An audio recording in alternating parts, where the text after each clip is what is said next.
Yeah, thank you.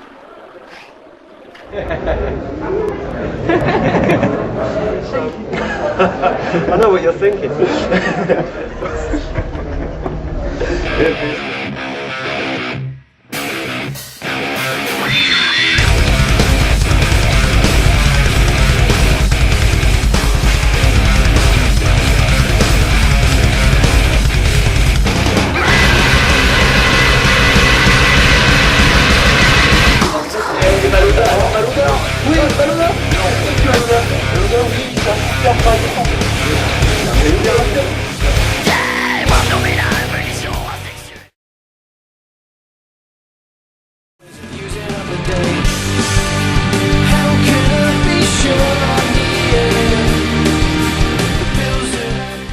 Okay, how are you doing? How are you doing? Good, I'm doing good, yeah. Okay, so how did the tour with Anathema go? Yeah, it was really good. It was the second half of the Fear of a Blank Planet tour. So we did the first part with a band called Furies and Revolution, and then we came out again. We generally do like two legs, you know, Europe, America, and then the same again later in the year. It was really good. They're great guys to have around. You know, they're a lot of fun. And it looks like you've built a friendship with this band. You made a joint tour. Steven is producing the new album of Anathema. So could a musical collaboration be envisaged? I don't know. Maybe, who knows? You know, I mean, we've actually toured with them before in the past as well. In 2005 we toured with them as well. So. And they always seem to crop up. They're here today, so that's a nice surprise. But yeah, I never know. Who knows? Okay. What do you expect from your concert here at the Hellfest in front of a rather metal, if not extreme metal oriented audience? Yeah, well, it could be surprising, but I like to think that, you know, people that like metal tend to be quite open-minded, I think, and the definition of metal is maybe not quite as narrow as a lot of people think it is.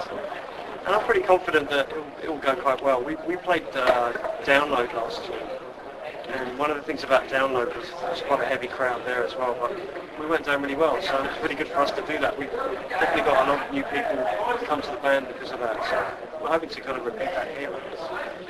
And are you going to adapt your set accordingly with more aggressive titles like Futile or Rush Our Night? Yeah, we'll probably do some of the more kind of upbeat, heavier stuff. Yeah, it's not really the thing about festivals is you're kind of against the elements as well, so you don't really want to do anything too subtle. So it'll be a fairly upbeat set. Okay. So now let's talk about Fear of a Blank Planet. What is it like to work with Robert Fripp and Alex Lifeson? Yeah, well actually the thing is that with the technology these days the collaboration is kind of a bit remote, you know.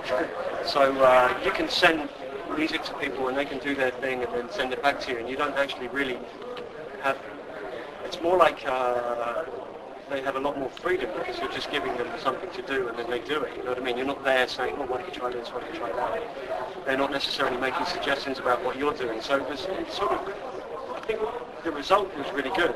I mean, we knew Robert Fripp anyway. We've toured with Robert Fripp before. He's been an opening act for us in America quite a few times before.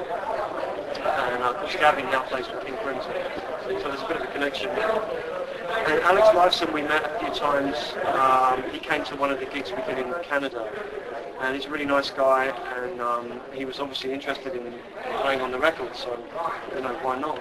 And working with them, was it a kind of dream come true, or? A dream come true? Well, yeah, I mean, it's great when somebody of that stature, you know, is interested, you know, in what you're doing. That's kind of gives you a bit of an ego boost, you know. You know, it's quite nice. But I don't know. I mean, there's two sides to the guest thing, you know. Really, sometimes it's good when it's just the four of us, and you know we're interacting together and coming up with stuff. But it's nice to have an injection of somebody completely different, and I think that's what we were looking for. Really, that kind of worked out well. And was it a way for you to go back to your progressive rock roots? No, I don't think so. I mean, it's like I said, it's nice to have that it's kind of like a validation in a way, you know, that these guys are kind of the founding fathers of this kind of music, and they're interested in what we're doing, you know, years after kind of what they did. So there's a bit of I'm over the fan thing, you know what I mean? Okay. So since Lightbulb Song, there's been a very pronounced metal aspect on to Porcupine Tree, and for the last album, you even quoted Meshuggah as one of your influences. So, are you going to inspire yourself even more for the extreme side of metal for the future? Well, we don't really know what's going to come out until we do it. That's the thing, you know. I think that the four of us were all very open to hearing different things, and one of the things that we share, you know, between ourselves is an interest in what's going on musically with other bands, and there's a lot of interest, you know, we're very interested in sometimes the more extreme kind of things, because it's stuff you don't get to hear otherwise. It's often really interesting.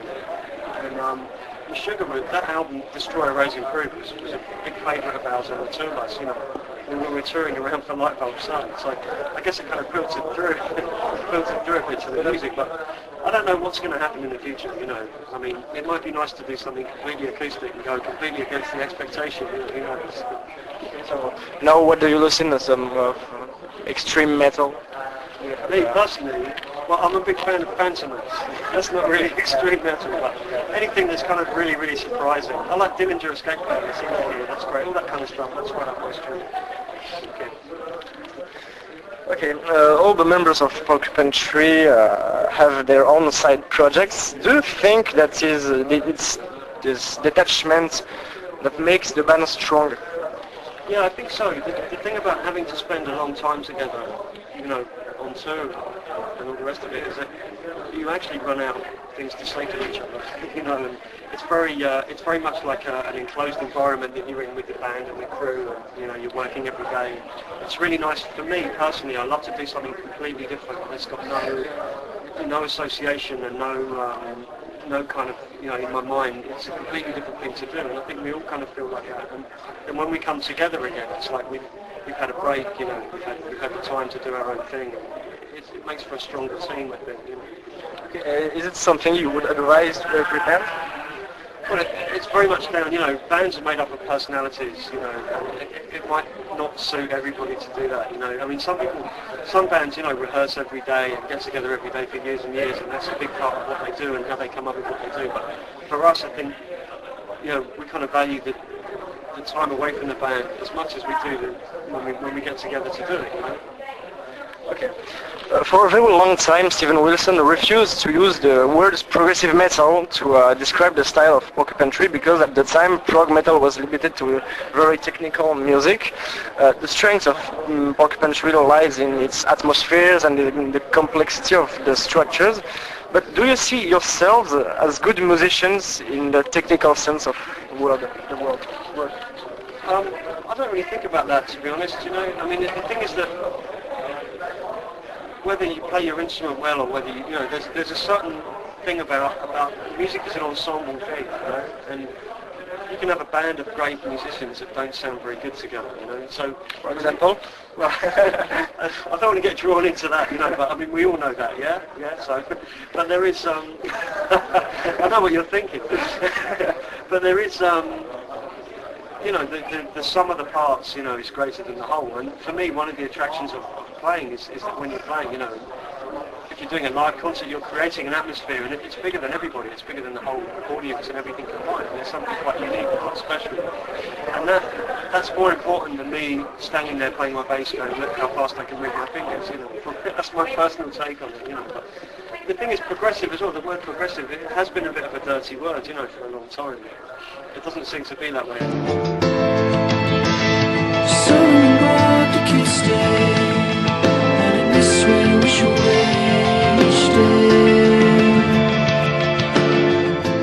Hi, this is Colin from Porcupine Tree, and you're listening to Radio Metal.